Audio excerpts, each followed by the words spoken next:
नाज़रीन, तब्दीली सरकार जी अढाई महीननि लाइ CNG स्टेशनूं बंद करण वारे सिंध दुश्मन फैसले सबब सॼे सूबे जियां हैदराबाद वासी भी सख्त परेशानी के मोहरी रहिया आहिनि। रिपोर्ट कर रहियो आहे जहांगीर सेड़ो। वफाकी सरकार जो एक बियो सिंध दुश्मन फैसलो पूरे मुल्क में गैस की खपत जो तकरीबन 60% का मथे गैस फराहम कंदड़ सिंध सूबे के अढाई महीने लाइ CNG स्टेशनन के गैस न ॾियण वारे ऐलान खां पोइ पोरियत ऐं आम माण्हू सख्त परेशान। ये वफाकी हुकूमत जो हींअर जो फैसलो आयो है CNG स्टेशन बंद करण जो, मां वफाकी हुकूमत साबित कयो त सिर्फ़ वफाकी हुकूमत सिंध दुश्मन न पर मुल्क दुश्मन बि आहे। CNG बंद थियण सां हिकु ॿ माण्हू न पर करोड़े माण्हुनि खे जेके ड्राइवर हज़रात आहिनि उन्हनि खे वॾी परेशानी थींदी।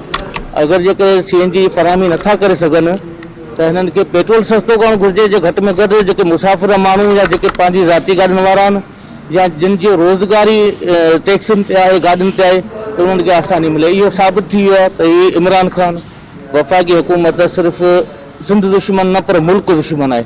असां मुतालबो था कयूं त CNG स्टेशन खोले ऐं जेके लोअर तबके सां तालुक़ रखनि था ड्राइवर हज़रात टैक्सियुनि वारा उन्हनि खे फैसिलिटी ॾिनी वञे।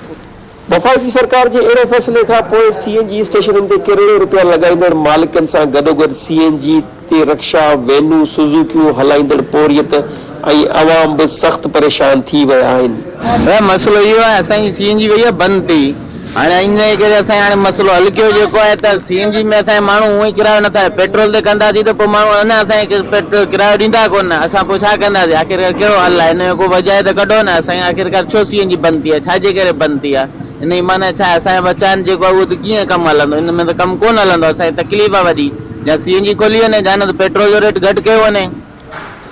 वफाकी सरकार के अड़ी पोरियत ऐं अवाम दुश्मन फैसले खिलाफ शहरी ऐं पोरियत सख्त परेशानी में मुब्तला थी विया आहिनि। कैमरामैन इमरान बलोच सां गॾु जहांगीर सेड़ो, धरती न्यूज़।